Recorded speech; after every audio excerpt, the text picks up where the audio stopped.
Hello and welcome back to Perspectives. On today's show, the Sikh community once again form the vanguard against the ongoing problem of Islamic grooming gangs targeting young girls in the UK.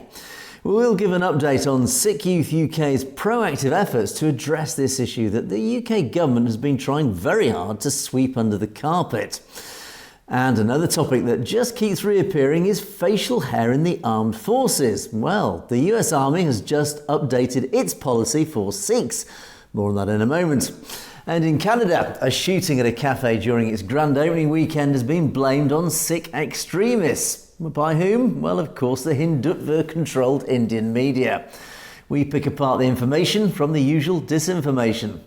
And you may have noticed that Taiwan is often called Chinese Taipei at sporting events to appease the rising superpower.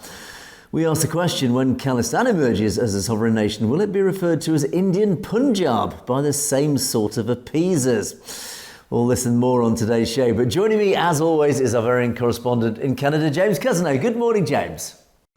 Good morning, Angus, and good morning to our viewers out there. Thank you again for tuning in. Don't forget that down below in the description you can find our link tree, and that'll tell you a bit of information about where to find us, how you can support the channel, and of course other platforms that you can stream on. So again, thanks for tuning in. Stick around to the end because we have some of your great comments to enjoy.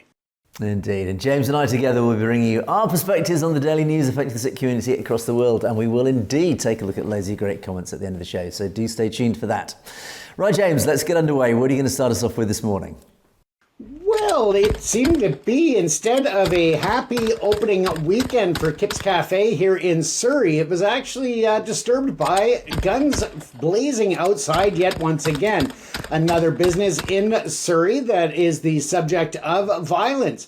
Now, this is a bit different. This one here is actually Kapil Sharma's restaurant, and he is an entertainer and comedian who has made his name internationally in the entertainment world.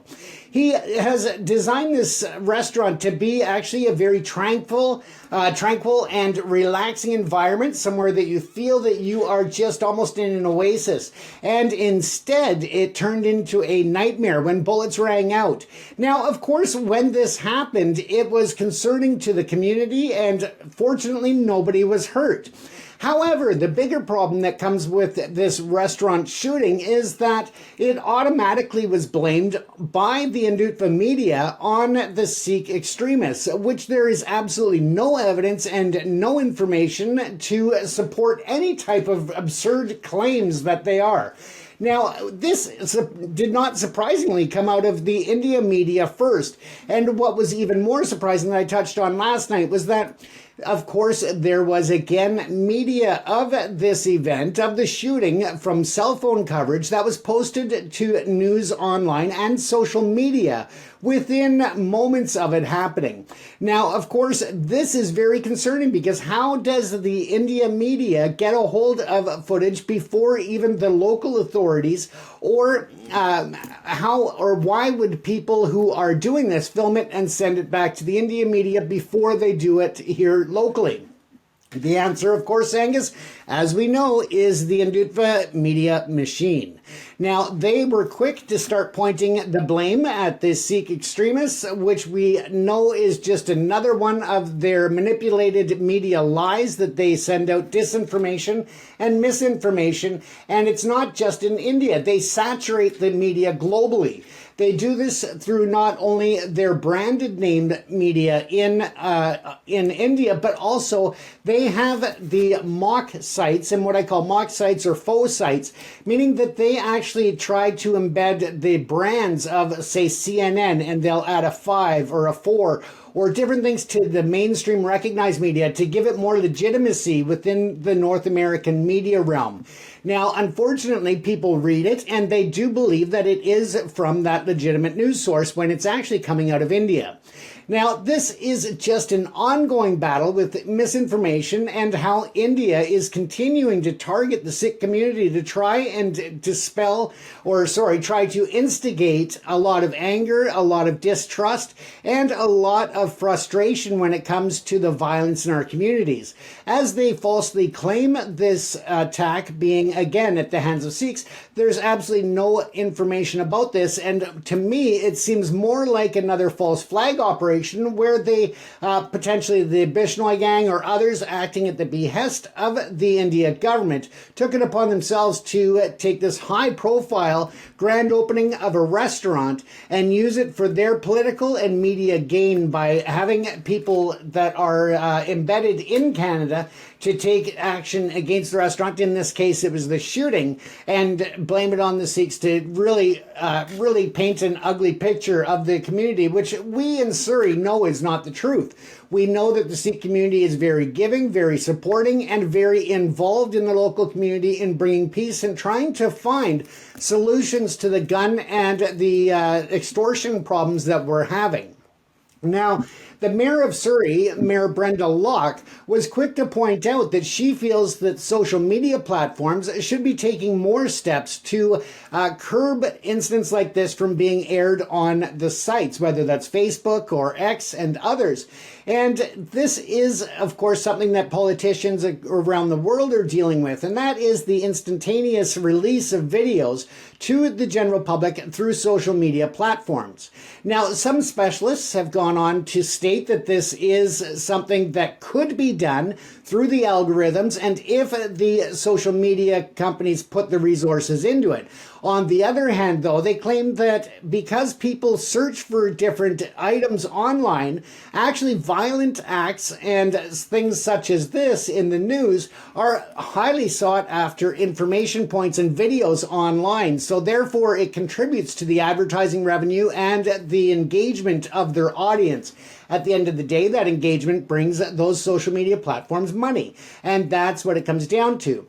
Now, he also went as far as to say that if there was a legislated regulation that forced them to have better oversight of their platforms to stop these types of videos from being able to live stream or to be streamed at all, then that would be something that they would have to look at. However, they did state that with Elon Musk and the X platform, formerly Twitter, because of their stance on the freedom of speech and that they claim to be an unabated system for information to get out, that would be where the problem would come, is that really, they don't think that X would comply, and they would fight it every step of the way. So again, it's the different platforms and how they may be regulated.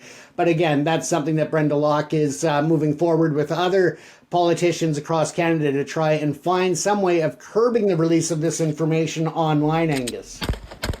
Yes, it's again, here we are again. It's very easy to set these things up, these effectively false flag operations. I mean, how hard is it just to have a gun, walk around and just fire a few pot shots at something, get somebody to video you doing it, or at least video it from, as this video shows, it's from behind the gun, so of course you don't see the perpetrator of it, and then flood social media with it, and suddenly the work is done for you. I mean, but for the grace of God, nobody was actually hurt in this incident, but still, it was a very high-profile incident. It has hit media, it's hit global media. And certainly, when we examine the information that's circulating around here, and then we look at we read between the lines what it's all about. Well, the motive is clearly there for India, for Hindutva, to blame Khalistanis and blame the Sikh community for this incident. Of course, we report on an almost daily basis why and how Hindutva and Hindutva forces are always trying to attack the Sikh community, and particularly the reputation of the Sikh community, whether it's false flag graffiti outside mandirs or whatever. It's they will take literally every opportunity to smear the Sikh community across the diaspora and also within India. So we certainly know the motive is there for the Hindutva forces to launch an operation like this. And secondly, the methodology. The methodology is as easy as it gets. All they need is somebody who has access to a gun. And again, it's not that hard. And they walk out to this restaurant, they fire a few shots, make sure the video is sent out onto social media, and then they just let social media and that news machine that you refer to do its work. Because, we know very well this Hindutva media machine is extraordinarily powerful and is extremely well resourced. And it's also backed up by the giants, the media giants, which of course are owned and run and operated by Hindutva supporters, whether it's ANI or whatever, these enormous Indian media machines. And they pick up stories like this. These stories are written by in-house journalists. I use that word loosely, by in-house employees who actually write these stories, of course, with a narrative. It was Sikh extremists that fired this gun. And that story then gets picked up by ANI, which of course is then, well, I use the term loosely, highly respected. I think that's probably the wrong description, but it is certainly watched and monitored and observed by Western media. And news that comes out of ANI is usually just regurgitated by Western media and not fact-checked, it's just regurgitated. They see the big name ANI and they say, oh, it must be okay. And they'll just regurgitate that story. It doesn't matter if the story is completely false or is it just a complete fabrication. And likewise, news aggregators like Yahoo and these other aggregators online that just trawl the internet for news stories and then aggregate them and put their own branding on them. Again, they regurgitate that same article. It's broadcast across the internet. No fact checking is done. And that is the way that misinformation spreads so easily. How easy is it for Hindutva to get this story out and broadcast the fact that they are saying that it was Khalistan or Sikh extremists who were attacking an innocent restaurant. And again, no fact checking. And of course, as we believe, of course it wasn't Sikh extremists. It probably was Hindutva extremists doing a false flag operation designed for this very thing.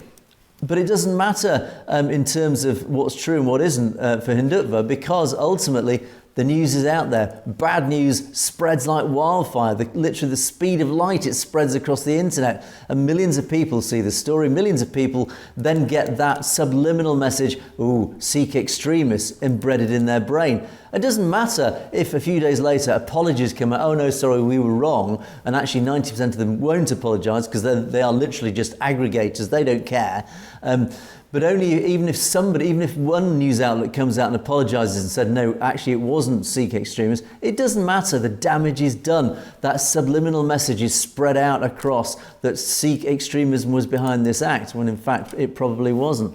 And that's the danger. That's why we need to keep going and keep pushing back on this misinformation and trying to regain control of this narrative.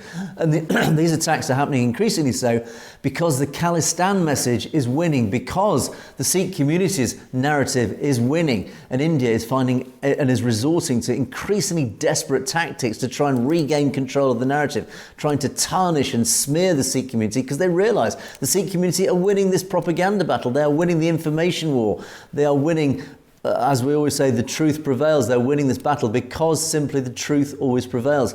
And India still has this danger, and Hindutva particularly has this danger of losing credibility, because even when hopefully the truth does come out that it wasn't Sikh extremists behind this attack, hopefully again, just little bit by little bit, drip by drip, the credibility of Indian media is dissolving. It is fading away. And I think increasingly more people in the West are realizing that news that comes out of India is not worth the print it's printed on, James.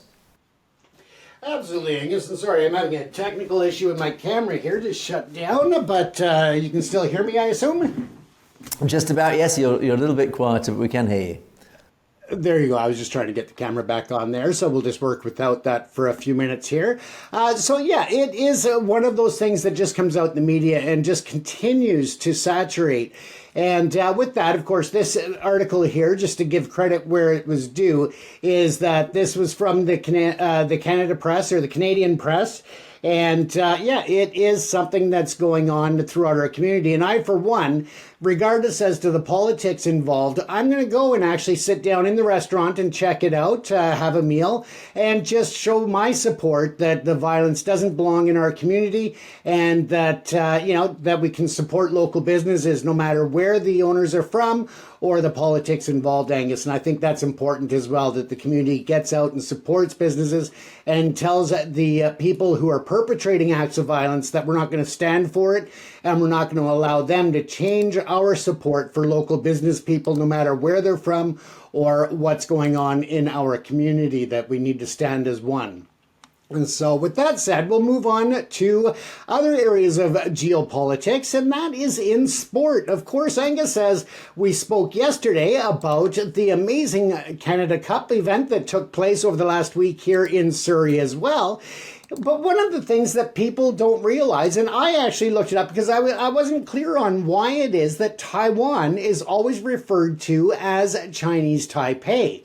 Now, the reason for this is because of the fact that as Taiwan is the regulated name of the country in terms of most of the recognition, and it's also known as the People's Republic of China, the Republic of China, and then the other main China is the People's Republic of China. So what happened is that China does not recognize their independence. They don't recognize Taiwan's sovereignty. And this became a major bone of contention within the international Olympic groups because Taiwan, of course, wanted to be recognized as such.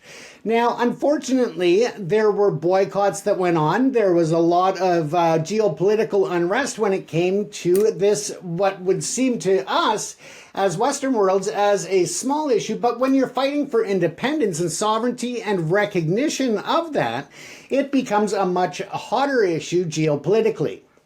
And so what happened is that in 1981, a compromise was actually released, and that's where the International Olympic Committee and other major events around the world started to recognize it as a compromised name of Chinese Taipei. And they went under a sunburst flag that included the Olympic rings, but also that it was a bit separated from the Taiwan name and the China name. So there was some recognition there, but again, it was a compromise in between.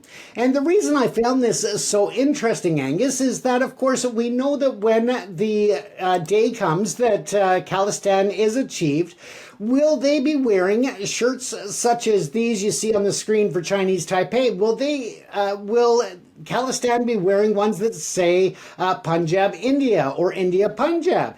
Are they going to force the international community to not give the official recognition of their sovereignty and independence? And that, I thought, was a very interesting thing, because to me, if a country is recognized or is exercising their right as a sovereign nation, they have gone through the steps, the people there recognize themselves as independent, then I think that that's where the world is failing them, in the fact that they should be able to have that independence, just as if Quebec was to separate from Canada, or, with the UK and Britain separating from Brexit and different things. It's not about saying, oh, well, now we're going to call it EU Britain, or, it just really is about pride. It's about recognition. And most of all, to me, it's about respect.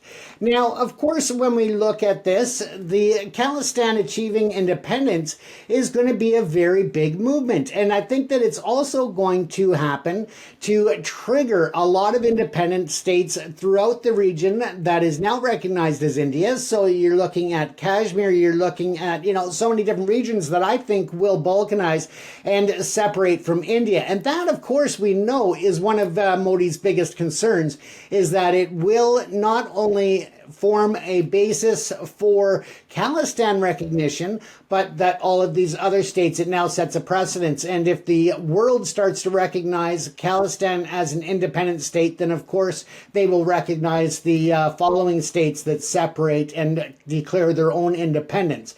So it's just a very interesting concept that I thought, do we continue to allow China to dictate the name of Taiwan against the citizens of Taiwan's best wishes, or their own wishes and their own identity? And that again comes back to where India is removing, Punjabi speaking teachers from schools. They're not teaching, Punjabi history or Sikh history and all of these sort of things. Instead, they're trying to, what we call whitewash. They're trying to flush out all of that history, that culture, that language, and really just not have any recognition of of Punjab or Khalistan, as their history is so rich and so in depth. And is this going to be the same thing where they are not going to be able to call it Khalistan at international events, Angus?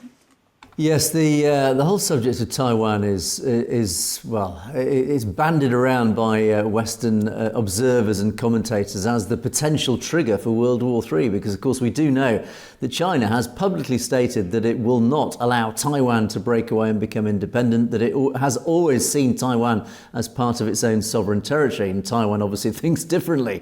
But of course the real issue here, as you talked about, James, is, well, how does the international community regard the situation? Well, clearly China is a big power. It is, well, put it in simple terms, it's quite a big and scary power. It wields a very big stick, both militarily and commercially. It is the manufacturing base almost of the world. I mean, there isn't probably a household on the planet that doesn't have something made in China. So it does carry a lot of weight. And this is why I think a lot of politicians and leaders always try to find this sort of compromise situation where they're appeasing Chinese leaders, because ultimately it's just easier to compromise, just to keep that relationship going forward. But ultimately, quite often it does come down to simply, well, as we say, taking sides. And one day we all may have to take sides, God forbid, because there is this fear that if China does invade Taiwan to impose its stamp on it through literally brute force, then, people genuinely fear that could trigger World War III, because the question then is, well, how do Western leaders, particularly in the G7, how will they view China's move into Taiwan? And that really is the key. And I think the same thing will apply to Khalistan, because of course, we've often talked about, well, what is the future for India? And we speculate that it is likely India will break up. It will break up into its constituent parts. Again, all these constituent parts that were artificially brought together under this umbrella that was termed India by the British Empire. And again, in 1947, after the British pulled out, it was handed over. Control was handed over to the Brahmins, who continued this elite, this ruling elite, the upper caste Brahmins, then inherited this concept of India from the British Empire, and they have ruled ever since. They've maintained this colonial control over all the constituent parts. So it is likely that one day in the future, in the foreseeable future, that India will fall apart in the same way that the Soviet Union did, that the Yugoslavia did, and other parts have followed suit. And the question then is, what happens next? So once Khalistan is established, it is likely then that lots of other areas, Tamil Nadu, or whether it's Manipur or wherever, they will all, and J&K of course a prime example, they will all probably form independent sovereign nations of their own. And so we'll have this collection of independent nations. But as has been suggested, in fact, one of my podcast guests, probably was it a couple of years ago, Gunther Fehlinger, an Austrian politician, he actually proposed the idea that actually a great future for India, and actually a potentially better future for India as a superpower, is a union, rather in the same regard as the European Union. So instead of the European Union, it could become the Indian Union. It is the Indian Union of all these independent nations, and Khalistan forming one of those, where each independent nation does have its own sovereign control, its own autonomous control over its own affairs, yet it does join in a federation, in a federal structure with all its neighbours, and then as a federation it can then bestride the world stage as that future superpower, and therefore everybody's happy. There's no reason that can't happen. I think that actually is the best compromise for everybody involved. So I suspect that would be the case, in which case then it is not inconceivable that Khalistan could be called the Indian Khalistan, or the Indian Union, or the Khalistan of the Indian Union, or whatever. It's all terminology. What really matters at the end of the day is, does Khalistan have its own sovereign control over its own affairs? That's really that matters. Terminology will take care of itself. I think all really that matters to the Sikh community, and many of us outside the Sikh community who care about these things, I think all that matters is that sovereign control is brought back to the Punjab, back to the Sikh community, and whatever the geographical boundaries of Khalistan will be, and we've talked about that a lot, that is what matters. Ultimately, it's all about its own control. And then, as I say, what people call it thereafter doesn't really matter, as long as what happens practically, politically, commercially, economically on the ground, and as long as the Sikh community is happy under democratic rule, that's what matters, James.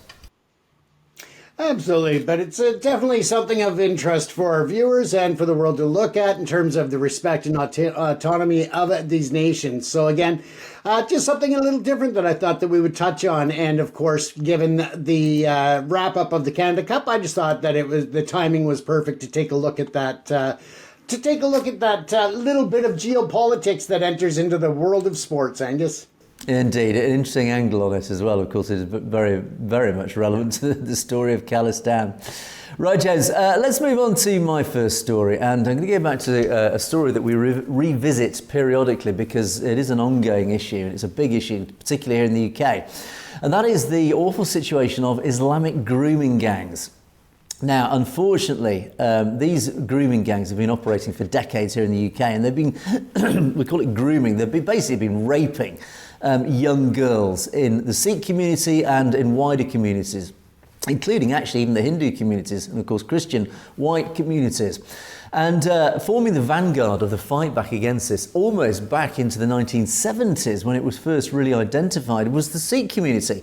It has been, of course, as always, it is those who fight injustice in the Sikh community who've recognised this for what it is and they fought back. And of course they were ignored for a long time by the British government and ignored by the wider public until, unfortunately, white girls started being targeted and suddenly people started taking notice of this. But as the Sikh community said, well, we've been talking about it for decades. You know, why did you ignore it? But anyway, that's another issue. Anyway, so in recent months, Sikh Youth UK, this group, this activist group here in the UK, run, I would say it's founded by Deepa Singh, has been forming a series of seminars going around the country to highlight this very fact, primarily because there has been a rapid increase in incidents being reported amongst, again, the Sikh community of children and youngsters being targeted once again. So, I mean, is this issue getting worse? It would suddenly appear so, despite the publicity, even across mainstream media. It does seem that this issue is getting worse, and young Sikh girls are being targeted. And as a result, Sikh Youth UK have been running what they call these emergency seminars. They've been going around various cities around the UK, and over the weekend it was Gravesend in the southeast, and the week before it was in Hounslow in West London, again just to highlight what's going on, to warn the community what's going on, to keep an eye out, advising and educating the community of the warning signs to look out for. And I'm just going to play you a quick video which they've been releasing as well. That it's a warning, and all young Sikh girls, in fact, all Sikhs, in fact, everybody. I don't even know why I'm narrowing it down to Sikhs. Everybody should watch this video and keep an eye out for the warning signs. Have a look at this. If you're a Sikh woman who has lived in the UK at any point, this is for you. Now, you may have gone through something as a teenager or a young adult that at the time didn't seem wrong, but in hindsight now feels deeply uncomfortable. You might still not have the words for it, but what you experienced could be understood as grooming, abuse, or exploitation. You may not have realized it at the time, because grooming often makes victims feel as though it was their own choice, and feel as though no crime was being committed. But if you were in this situation, it wasn't your choice. You were being manipulated, you were being exploited, and what happened to you matters deeply and without question. Speaking up is not easy. There is fear, there is stigma, and there is shame. And especially when you come from a traditional background, the weight could feel even heavier. And all of that can keep you silent for years. Maybe you've built a new life. Maybe you're happy. And maybe you'd rather not go back to what you've already left behind. But now your voice matters more than ever, and the Sikh National Inquiry is listening. What you say could help to shift something. And it doesn't matter how long ago it happened. You might not remember every name or every detail, and that's okay. Even a small part of your story could help to protect others for generations to come. You are not alone, and you are not to blame, and you are worthy of justice. And if you are ready, Speak, your voice is needed, and it will be heard. So great advice there from that lady to young Sikh girls, and she does refer to the national inquiry, the Sikh national inquiry. Of course, there is a lot of stuff going on behind the scenes in the community who are looking at investigating what's going on and collating the evidence that they can then present to law enforcement. But the key here, though, of course, is it's all very well collecting the information, collecting the evidence, but is anything being done about it? And we reported in the past that Keir Starmer, Surrender Starmer as I call him, has very deliberately and very openly tried to resist any form of inquiry into this dreadful scandal that's been going on for decades. And there has been speculation, and there is belief that the reason he's trying to bury the issue is because he himself, in his former career, he was the Director of Public Prosecutions. He was the leading lawyer, let's say, for the British government, who would make the decisions about who is prosecuted and who is not in the UK under criminal law.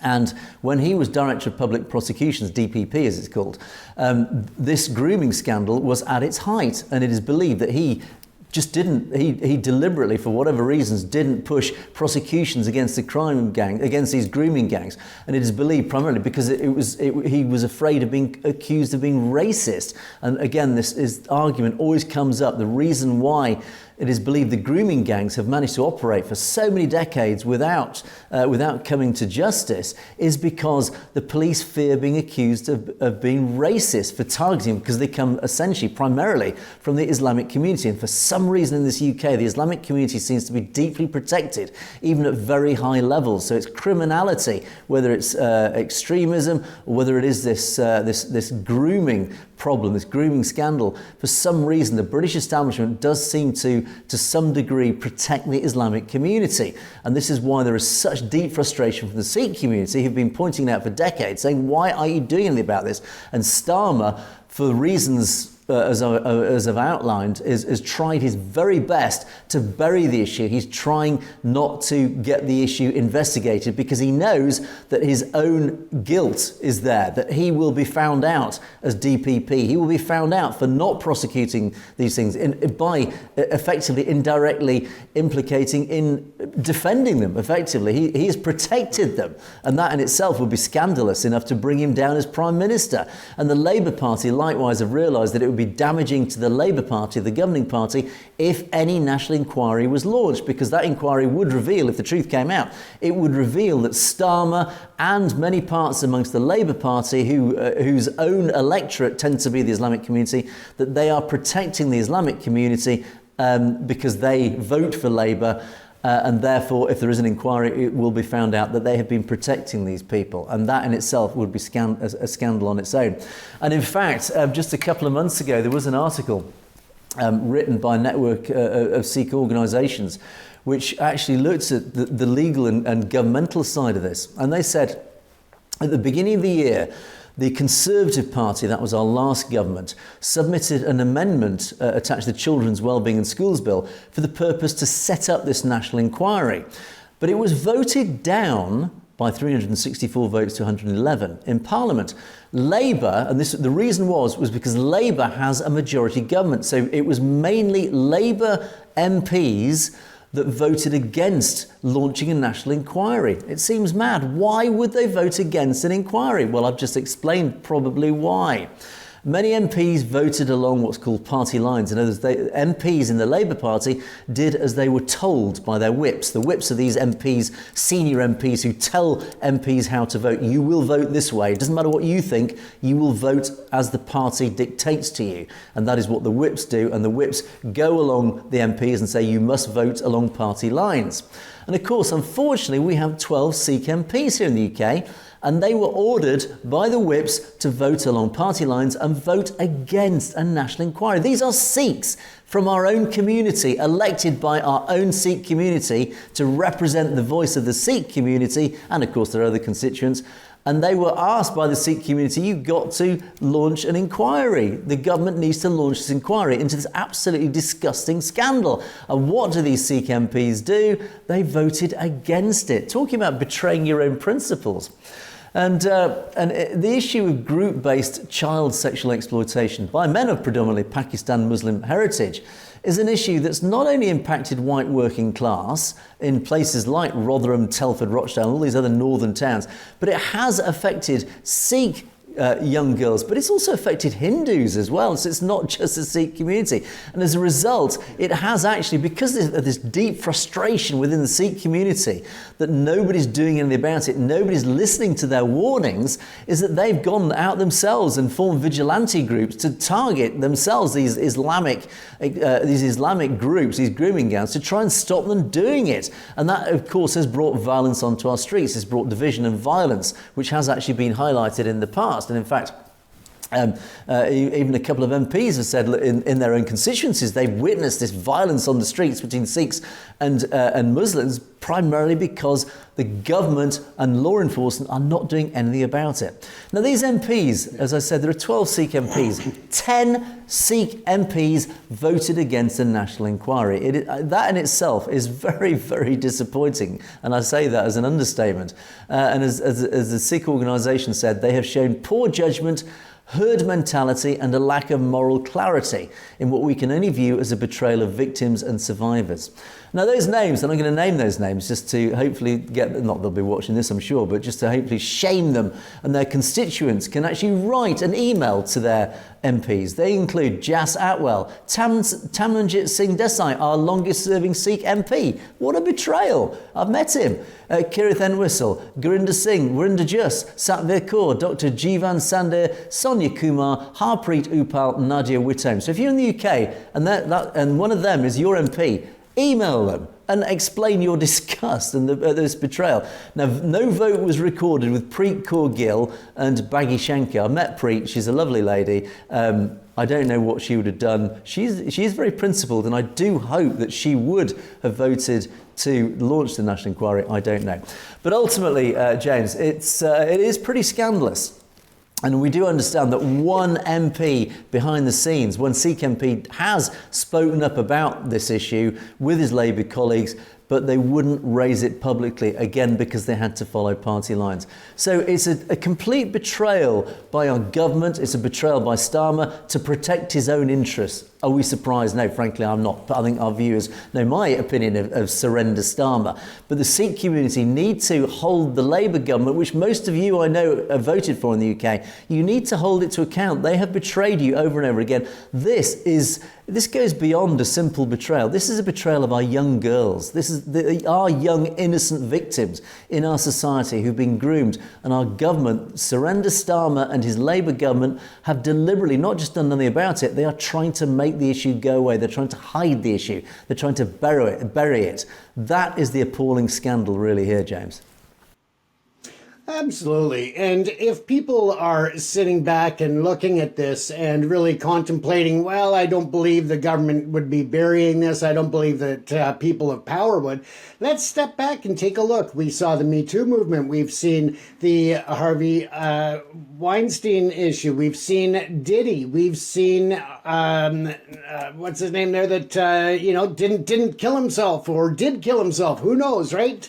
Mr. Epstein. So again, if you're going to try to deny that this is an issue, just look at the cases that have come out and how different politicians, entertainers, people with power and persuasion, and of course money, at the end of the day, interfere with these investigations and to really give a voice to the victims of these crimes. And something that we say all the time, Angus, is that justice delayed is justice denied. As they've been waiting decades for this to be resolved, and it is still dragging on. It's time to put the actions in place and show that they support children. And I would take it even further to say that that they're not just grooming young girls, they're probably grooming young boys, as we've seen with the Diddy, the P. Diddy incident, with the Epstein incident. It's not just the girls that they're grooming, and it is not an isolated incident. If there is smoke, there probably is fire to extinguish. Indeed. So we send our full support towards Sikh Youth UK and the other organisations who are pushing this as hard as they can to bring up the evidence and push the whole issue politically to the government to do something about it. So best of luck to them. Right, James, let's move on to my second story, and a quick one on this. This is beards in the army. Gosh, we've talked about this over and over. Well, the US Army, again, has always been a bit of an issue, particularly with the US Army. And the US Army have been under a lot of pressure, actually, from all sorts of different directions and stakeholders in this, but not least from the Sikh community, of course. It does affect directly. And the Sikh Coalition have been campaigning in the US very aggressively to try and ensure that the US Army, and of course all armed forces and public services, do allow Sikh men, who of course have unshorn hair, facial hair, to serve, because there's no reason, and it's been proved over and over again that their ability to do the job is not affected detrimentally by having a beard. And so this week the US Army has actually announced an updated facial hair grooming policy. Now, the policy, as they said, they've launched it. It obviously covers permanent shaving. And they say the policy bars permanent shaving waivers beyond religious accommodations. So what it's saying, again, it's pretty ruthless. It's saying you can't not shave. You have to shave unless there are some religious accommodations and medical reasons not to be able to shave. And that is, in essence, what the new policy is. It's a slight evolution from the old policy. Now, the new policy reinforces the Army's long-standing policy, as they say in their press release, that all soldiers must be clean-shaven when in uniform or civilian clothes while on duty, with temporary exemptions for medical reasons and permanent exemptions for religious accommodations.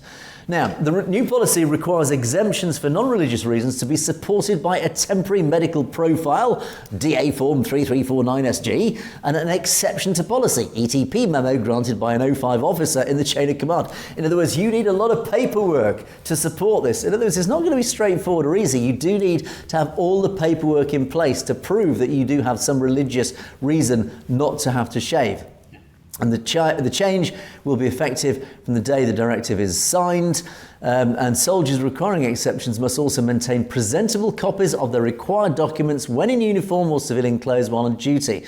Similarly, religious exemptions will require religious accommodation documentation. In other words, soldiers must carry at all times. I mean, Gordon Bennett, this is in itself slightly onerous. Soldiers must always carry this documentation. The Sikh Coalition has also advised that soldiers must always, don't forget, carry your documentation around to stop you getting into trouble. You need to always present your papers. I think, again, it's slightly disappointing that there's just not a default assumption that if you're a Sikh, it's okay. Unfortunately, it's not as simple as that. You still can be demanded to show your papers that you are allowed to have a beard. Anyway, it's as mad as it sounds, but at least it is a small victory. It is a small movement forward. It is a compromise ultimately between the various parties. And the Sikh Coalition did actually issue a statement themselves. They said over the course of more than 15 years of work on behalf of this, it has been demonstrated time and again that maintaining a beard poses no barrier to capable and honourable military service. In other words, there's no reason to ban beards. And they said, we have seen elsewhere that policies that discriminate against those with a medical need to shave are often also used to infringe upon the rights of Sikhs who maintain their kesh, their unshorn hair, as an article of faith. While religious accommodations remain exempt from the new guidance, the coalition stands in solidarity with soldiers who may ultimately be kicked out of the army by this new shaving policy, which will disproportionately affect black and South Asian men, especially those with medical conditions like pseudofolliculitis barbae. So there you go. So there you go, James. It's, as I say, it's a bit of a compromise. It's not ideal, but at least Sikhs can continue to serve honourably in the US Army, as they have indeed in the past. It's just a little bit of a pain to have to produce their papers every time they may be asked. Well, I'm going to predict the future here, Angus, and one day we're going to have these little things called computers. And what could happen in theory with these things of the future, these little computer things, is that the CEOs, the commanding officers, and the higher-ups could actually get the names of individuals who they have concerns aren't shaving and enter them into this futuristic computer item thing and say, oh, goodness, look, they're exempted. They don't need to carry papers at this time. So just think about how the future computer could work, Angus. I mean, in reality, and I think in practical terms, a Sikh soldier in the US Army is going to spend most of his time within his regiment, within his platoon, whatever the US equivalent is, platoon, his battalion. Well, they'll know, of course, he'll be recognised as a Sikh. So I don't think it's ever going to really be an issue. It'll only be if he's outside working with strangers in the military who may say, why have you got a beard? But we all recognise the Sikh. I think most people nowadays recognise the Sikh when they see one. So I think in practical terms, it is unlikely that they will be actually asked for their papers. But I think it's more about the principle than anything else. It's more about the default principle here. Why should a Sikh soldier who is donating his everyday life, his life to his country, he's serving his country, he's giving his all to his country, why should in return that country say, I want to see your papers while you're wearing a beard? Anyway, that's I have no doubt. It's silly to think that they have to produce paperwork. It is really. To me, it's just absurd. It is, and I've no doubt this argument will run and run. I have no doubt that we will be talking about it again in the future. Right, let's move on to our comment section, James. And I did an interesting podcast last week with Dr. Singh Sandhu, and we talked about, he was actually in present, for those who were eagle-eyed enough, when I covered the Tom Lantos Human Rights Commission, was it a couple of weeks ago? We talked about this commission that had been set up to investigate things like transnational oppression, India's misbehaviour in the United States. And in the front row behind the main speakers was Dr. Sandhu himself. I thought I recognised him in the background of those videos that I showed. Yes, he was there. And when I did my podcast last week, we talked about it. And he talked about what he had heard at the commission, what dreadful evidence came out, and what should be done, and what is being recommended, what's come out of that commission as recommendations, how to tackle India's transnational oppression and this constant attacks on the Sikh community. And after that podcast, I had loads and loads of quite interesting and I would quite belligerent comments. We had some very interesting biff, is a term that comes from the past. Lots of arguments, biff as it's quite often called in social media. Lots of biff going on between the various factions, debating quite robustly the issues of the day. Anyway, Govinda Sond starts us off today and saying the community has been bleeding from Indian state terrorism for the last 50 years. It has indeed. I think 50 years, I would actually say it's probably a lot longer than that, James. Absolutely. And, we can go back in time, but what's really important is that we need to make sure that they're not continuing to get away with, and I would call it terrorism, that they are participating in terms of the transnational repression. It may not be on the scale that people tend to think of when we talk about terrorism, but I still believe that it is very active. Of course, and actually the key word there, which I didn't pick out and I should have done, as you rightly did, James, is the word terrorism. Who are the terrorists here? We know who the terrorists are. It's not the Sikh community, because, as I keep shouting, show me the evidence of Sikh terrorism. But I do say, and we bring out on a daily basis almost, evidence of Indian state terrorism. It's black and white. The evidence is there, so we know who the real terrorists are. And Hat B, one of our regulars, welcome back, Hat B, says, Sikhs have to waste so much time and effort to stopping India's crimes, lies and misinformation. How true? Well, we wouldn't have a show without it, let's be honest, because there is so much material out there for us to talk about. And you continue to say the Indian government and its agents think they're above the law. Actually, no, this is ironically, and I'll pick you up on this. In fact, they are often working within the law. And this is an interesting, important point, because Indian government writes the law to suit their own purposes. How often have we talked about the Unlawful Activities Prevention Act, the National Security Act, these pieces of legislation that were brought in by the Indian government so they could terrorise the Sikh community lawfully. That's the irony. That's the painful irony of this, James, is that actually quite often they are acting within the law, their own law. They wrote the law to allow them to attack and persecute the Sikh community. Absolutely, but also let's keep in mind too that with the introduction of new laws in different countries, including the U.S., they're starting to crack down. Different countries are catching on to India's play to really manipulate laws in their own country, but also to try and circumvent laws outside of their country, but also to work within the very fine threads of the law within the U.S., Canada, the U.K. So again, you're absolutely right, Angus. Yeah, indeed. And of course, they are breaking international law with the murders of people like Hardeep Singh Nijjar and Avtar Singh Kandar. So that's pretty black and white as well. And yes, we had. I've got a couple of these biffs, as I call them, a couple of these very robust discussions, let's call it, between various people after this video. KJB Tube said, if they want a Hindu Rashtra, I don't have an issue with that. We want Khalistan. Khalistan Zindabad. Absolutely. Now, Bubba came in and said, well, get it from Punjab, Fakistan. In other words, I assume you're referring to Pakistan, Punjab. And like many commenters, in fact, John Conde, 1975, says, well, go to your Pakistani Punjabi brothers and ask them to carve out your Khalistan for you in Pakistan. In other words, don't do it in India, do it in Pakistan. Well, this is a comment, this is an issue that we quite often talk about, James, don't we? Is that, well, absolutely, if Pakistan, Punjab wants to go independent, become part of Khalistan, that is its democratic right. It's all about democracy. It's all about giving people their voice. And if Pakistan Punjab wants to go independent as part of Khalistan, that is its democratic right, as likewise in India. An Indian Punjab, it has a democratic right to demand to go independent.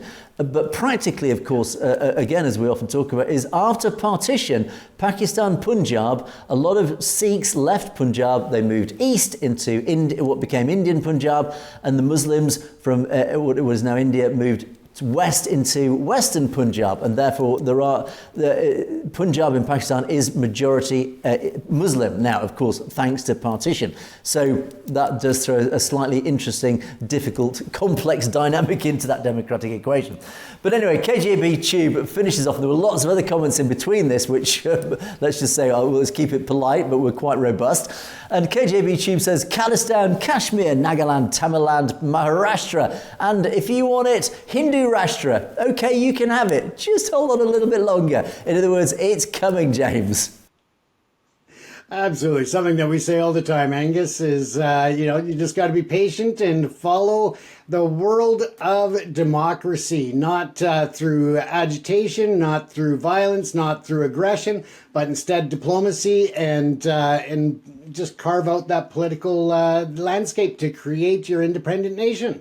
Indeed, and the next one started off with, or the next robust debate started off with Nooran saying, as an Indian Punjabi, we don't want any Khalistan. We're proud of our nation, India. Absolutely right, Nooran. That is your democratic prerogative. You don't have to support Khalistan, as we often say. It is your right not to support. Even as a Sikh in the Punjab, if you don't like the idea of Khalistan, fine, that is your prerogative. That is what's called freedom of speech, freedom of expression, freedom of belief, and you can carry on that without any fear of persecution.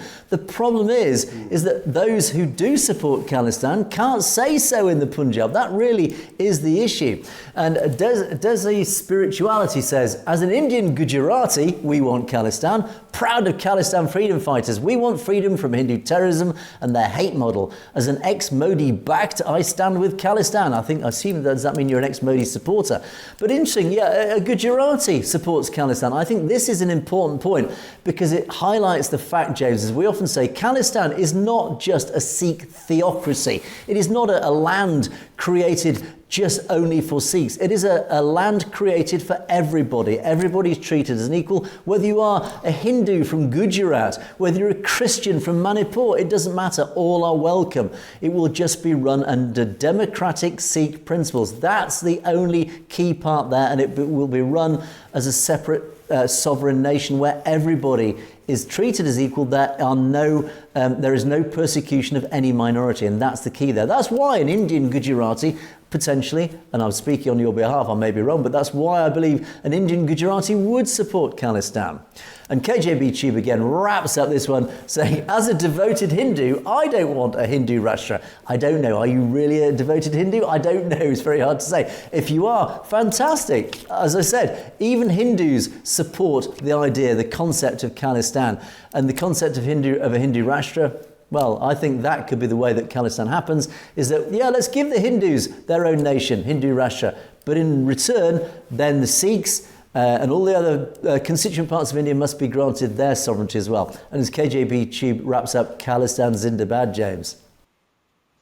Absolutely, Angus. And going back to the principles of that, something that we talk about all the time is that the Khalistan referendum is not there for forcing people to say, yes, we want Khalistan. It is about having a vote, having your voice heard.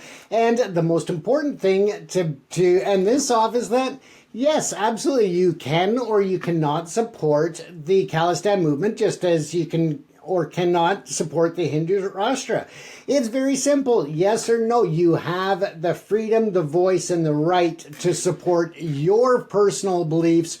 And that's what we're all about, is that freedom of choice and freedom of expressing your choice. Exactly that. And many of those who oppose the Khalistan concept really don't want a referendum in the Punjab. They keep saying it's a fringe movement, it's a minority. Well, as we keep saying, we'll give the people of the Punjab their voice. People like Nouran is against Khalistan. That's fine. Let's prove it. Let's prove this point once and for all. Hold a referendum in the Punjab. Let's just see how many people in the Punjab really do want Khalistan or don't. And that will prove the point forever. And if we're wrong, we'll go away and you'll never hear from us again. It's very simple. The proof is in the pudding, as they say.